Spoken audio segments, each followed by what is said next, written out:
you are the seed of the mirror of the time and space, so to speak. You have that particular secret within you, which is the last and the final message of Allah subhanahu wa ta'ala.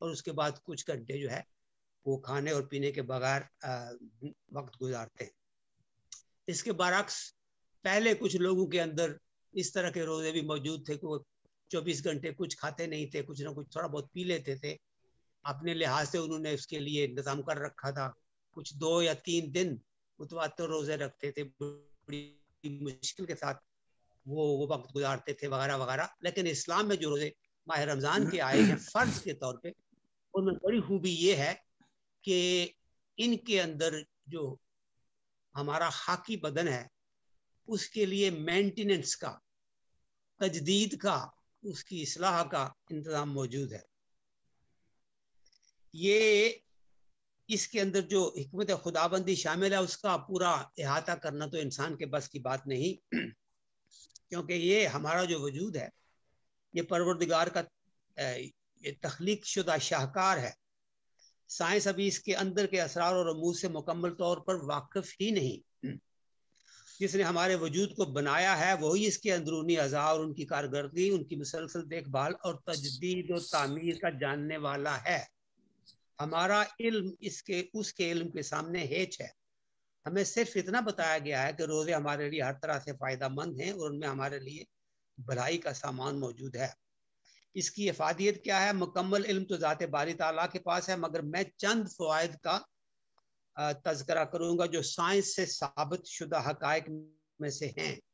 اس کا یہ مطلب نہیں کہ جو میں آج بات کر رہا ہوں صرف اور صرف وہی سائنس سے ثابت شدہ ہے، اس سے کئی زیادہ سائنس اس وقت اس پہ کام کر رہی ہے اور اس پہ جو ہے تحقیق ہو رہی ہے۔ لیکن جو کچھ ہمیں اس وقت یعنی یقینی طور پہ معلوم ہے سائنس کو، اس کے اعتبار سے میں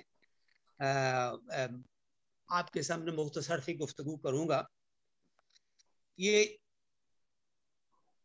بات یاد رکھیے کہ ہمارا ایک خاکی بدن ہے، یہ جو ایک پیکر ہے ہمارا جس سے ہم پہچانے جاتے ہیں، یہ ایک چیز ہے۔ ایک ہماری روحانی شناخت بھی ہے ہمارے اندر، جس کی تعمیر اور تجدید بھی روزے سے ہوتی ہے، اور ایک روزے کا اثر ہماری اجتماعی شخصیت پہ پڑتا ہے، جس طرح سے ہم انٹریکٹ کرتے ہیں ہمارے ارد گرد جو ماحول کے اندر جو لوگ موجود ہوتے ہیں ان کے ساتھ، تو اس کا بھی ایک مثبت اثر پڑتا ہے۔ میں ان چیزوں کے حوالے سے بات نہیں کروں گا، لیکن یہ خیال رہے کہ روزے کا فائدہ صرف اور صرف بدن کو ہی نہیں بلکہ اس سے کہیں زیادہ ہمارے ماحول کو بھی ہے،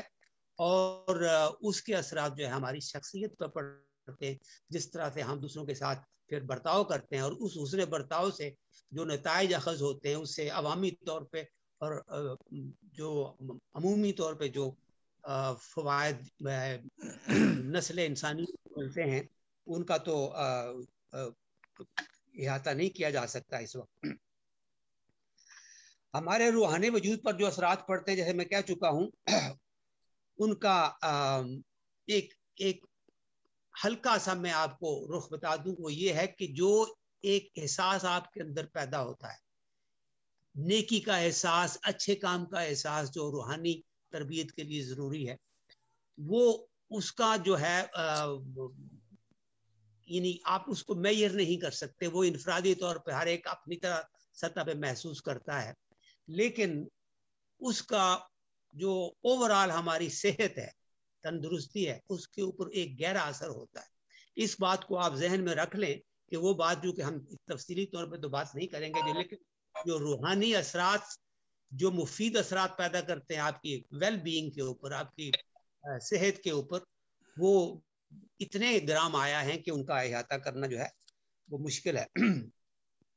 میں اس وقت صرف اختصار کے ساتھ 4 موضوعات کے بات کروں گا۔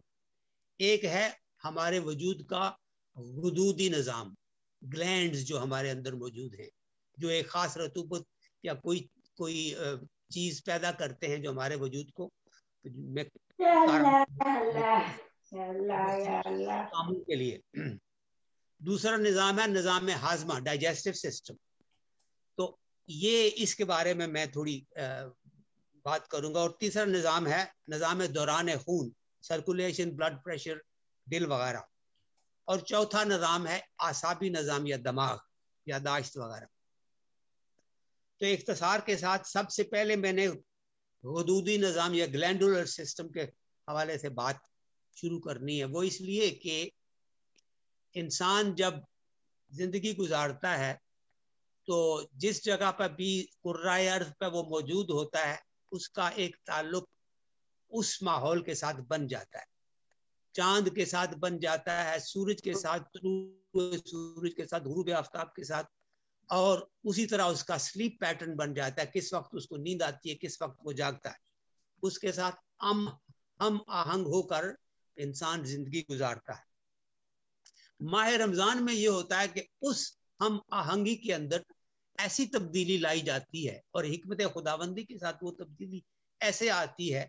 کہ وہ ہمارے وجود کے اندر اثرات پیدا کرتی ہے تقریباً ہر عضو کے اندر. اب صرف یہی اندازہ کر لیں کہ جو ہی آپ نے اپنے اس نظام کو توڑا کہ اب آپ بجائے اس کے کہ آپ صبح 5 بجے نماز کے لیے اٹھیں، اب آپ 3 بجے اٹھ رہے ہیں. آپ اپنے سلیپ کے پیٹرن کو جو ہی آپ بدلیں گے آپ کے وجود کے اندر کافی تبدیلیاں آنا شروع ہو جائیں گی. آپ نے کچھ ایکٹیویٹی اس وقت شروع میں ہی کر دی، تہجد کے لیے کھڑے ہو گئے آپ اگر، یا قیام اللیل کے لیے کھڑے ہو گئے، تو وجود جو ہے پوری طرح سے چاق و چوبند ہو گیا اور اس نے اپنے خالق کی طرف رجوع کی، اور آپ فلی اس وقت 100% آپ کا وجود جو ہے جسمانی اور روحانی اس وقت ایک مصروف ہو جاتا ہے. اس کے بعد آپ جو ہے ایک خاص وقت پہ کھانا کھانا شروع کر دیتے ہیں، بجائے کہ آپ 7 اور 8 بجے کے بعد جس طرح کے عام طور پہ آپ صبح کا آپ ناشتہ کیا کرتے تھے، اب اس کو چھوڑ کے آپ نے اس ناشتے کے وقت کو ایک تو پہلے لے آئے، اور اس کے بعد یہ ہے کہ اس کا آپ نے کافی زیادہ کر دیا. تو اس کے اندر وجود کے اندر تبدیلیاں آنا شروع ہو جائیں گی، کیونکہ اس سے پہلے تھے آپ کے معدے کو پتا تھا یا آپ کے پتے کو پتا تھا کہ کتنی رطوبت پیدا کرنی ہے، کتنی وقت کام کرنا ہے، کتنی کیلوریز کے اندر آئیں گی. اس حساب سے اس نے اپنے جو کارندے تھے پیچھے جو ہم دیکھ نہیں سکتے وہ لگا رکھے تھے کہ ہمیں اتنے مزدوروں کی ضرورت ہے، اتنے ملی گرام ذرا اتنی سی ہم نے یہ پینکریاٹک جوس بنانا ہے، اس بندے نے 2 انڈے کھانے ہیں، ایک ٹوسٹ کھانا وغیرہ وغیرہ. تو اس حساب سے وہ فیکٹری چل رہی تھی آپ کے اندر. یوں ہی آپ نے اس نظام کو بدلا، اندر والے نظام نے بھی اب اس کے اندر آہنگی پیدا کرنے کے لیے تبدیلیاں لانی ہیں. اور یہی تبدیلیاں جو ہیں کہ آپ کے لیے بہت کارآمد ہیں. وہ اس لیے کہ ایسے ایسے اعضاء اور ایسے ایسے سیلز جو آپ کے اندر موجود ہیں جو اس سے پہلے خابیدہ تھے، سو رہے تھے، ان کی ضرورت نہیں پڑتی تھی، کبھی کام کے لیے استعمال نہیں کیے گئے تھے. جیسے کہ آپ نے فیکٹری میں فرض کیجئے 60 لوگوں کی ضرورت ہوتی ہے تو آپ نے 20 یا 30 ایکسٹرا رکھے ہوئے ہوتے ہیں پیچھے کہ فلانا نہ آیا تو تم آ جانا، کسی دن یہ نہیں آئیں گے تو ایکسٹرا کام ہو جائے گا، اگر کہیں سے زیادہ ضرورت پڑ گئی تو 4-5 اور لوگوں کو ہم لے لیں گے. تو اگر آپ پوری عمر اگر روزہ نہ رکھتے اور پوری عمر اگر آپ ایک ترتیب کے ساتھ ہی اس وقت پہ اتنا ناشتہ کرتے، اس وقت پہ اتنا لنچ کرتے، اس وقت پہ اتنا ڈنر کرتے، تو یہ جو بعد میں جو ہمیں اس کے اندر آلٹریشن کرنی پڑ رہی ہے رمضان کے اندر، اس کے لیے وجود تیار نہ ہوتا. تو وجود کے ہر حصے کو ہمہ وقت تیار رکھنے کے لیے یہ اللہ رب العزت نے یہ نظام ہمیں دیا ہے کہ 1 مہینہ پورا ہم ایک نئے سسٹم پہ چلے جاتے ہیں جس میں جو وہ چیزیں ہمارے حدود جو پہلے اس وقت یا اتنی کیا کہتے ہیں استطاعت کے ساتھ اور اتنی ہمت کے ساتھ یا اتنے جوش و خروش کے ساتھ اس وقت کام نہیں کرتے تھے، اب انہوں نے اس وقت کام شروع کر دیا ہے. تو اس سے یہ ہوتا ہے کہ آپ کے جو ریزرو جتنے وجود کے اندر تھے وہ بروئے کار آنے کے بعد وہ اس طرح سے فعال ہو جاتے ہیں کہ آپ کی صحت جو ہے، آپ کو پتا ہے کہ آپ کے پاس جو ریزرو فنڈز ہیں وہ پھر سے بحال ہو گئے. تو آپ اس وقت فلی طور پہ یہ آپ کا وجود جو ہے اس کا پورا بیک اپ سسٹم جو ہے وہ تیار ہمہ وقت تیار ہو جاتا ہے. اس کی مثال میں آپ کو ایک اور حوالے سے دوں، اور وہ یہ کہ دیکھیے جو ہی آپ نے فرض کیجئے کھانا کھا لیا ناشتے کے وقت صبح 4 بجے یا 3 بجے 3:30 بجے زیادہ مقدار میں جیسے کہ لوگ کرتے ہیں سحری کے وقت، تو اس وقت آپ کے جو وجود کے اندر حدودیں ہیں وہ ذرا ایکسٹرا کام کر کے آپ کو